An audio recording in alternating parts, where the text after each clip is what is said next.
Hello, my name is Huw Davies and I work for the Golden Thread Advocacy Programme, which is a Welsh Government funded project, a partnership of Age Connects, Diverse Cymru and Age Cymru, which was funded to support the implementation of the Social Services and Wellbeing Wales Act. We've been funded for 4 years and we're in our last year, which is obviously tragic. Now, it's not just me, I'm part of a team who doesn't like having their photo taken. So this is by my 6-year-old son. I think we can all agree he's done a wonderful job. But what am I here to talk about? As Noreen said, I have a very long title, the National Framework for Commissioning Independent Professional for Advocacy for Adults in Wales. Yes, I hear you.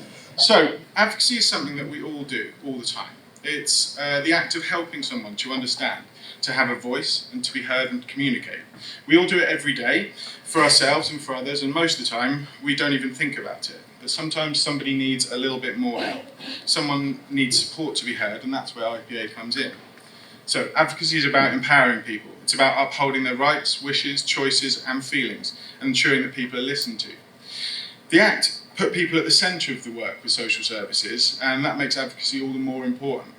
Sometimes it seems to be helpful to think about what advocacy isn't, and that's what you've just seen behind me, I hope. Yeah, brilliant. Now, there are lots of different types of advocacy, and we've designed this nifty picture to show that.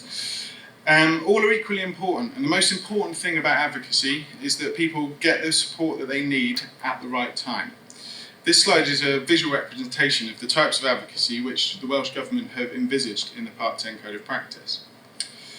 So, it's all about advocacy and commissioning. What is commissioning? I can hear you metaphorically yell at me.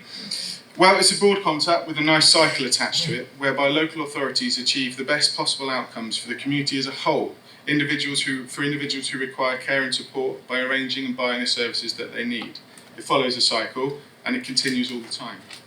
A framework is just that, something which aims to give structure to something else, much like this, frankly, mind-boggling scaffolding. Part of the contract we had with Welsh Government, or have, should I say, was to write the national framework, and we finished it now. It's currently being signed off by ministers, and we're working towards a launch later on in the summer.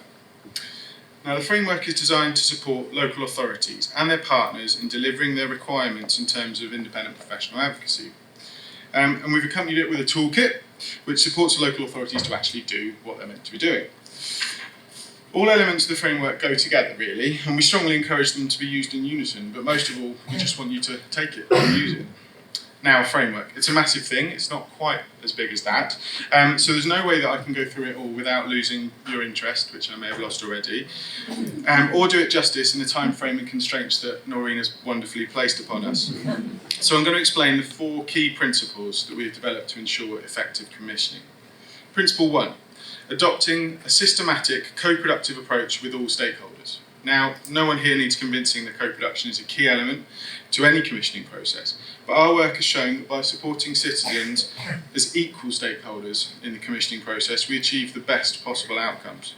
Co-production is one of the pillars of the Act. Now, advocacy and co-production, they go together hand in glove. I'm sure you can all see what I've done there. Throughout our work across Wales, we've seen some wonderful examples of co-productive commissioning. From citizens equally working with other stakeholders in designing service specifications, to citizens being part of the selection panel for tenders. And this strong message of co-production is something that's at the heart of our framework. Principle 2, forming purposeful, collaborative relationships between commissioners and providers. Now, the GTAP team has done lots of work to develop capacity of providers of advocacy, supporting networks, developing new ones where they were not already present, along with developing awareness-raising materials, supporting and solidifying the national advocacy network, and later this year hosting a national advocacy conference. But the market is quite small in Wales. However, despite its size, it has so many strengths, and it's striving very hard to support everyone who needs advocacy in Wales. It can be a challenge to get competitors to collaborate, truly, but by working in the principles of co-production, collaboration can be honest and open. Principle 3. Sharing a common understanding of what advocacy is and the specific role of IPA. Now, luckily, the Welsh Government wrote this wonderful document to underline what it means. And they produced a definition of IPA, and I strongly recommend you to look it up, but give it a little while because they've just reviewed it and they're about to republish it. One of our favourite parts, is the true key to understanding when IPA must be used. It's paragraph 47, and it still will stay 47. For those of you that haven't memorised it, it's there. But essentially it explains that there is a requirement for the local authority to arrange IPA and use it. It gives people the right to advocacy. Principle 4. Understanding when IPA is appropriate and always considering its accessibility and application alongside other forms of advocacy, or as we like to call it, to 7A or to 7B, that is the question. And genuinely, it's a code of practice funny which works really well in our team. Thus, whilst our framework looks at the commissioning of IPA, it also makes it clear that it needs to be considered in terms of the wider forms of advocacy, that whole rainbow, and that these must be secured and promoted.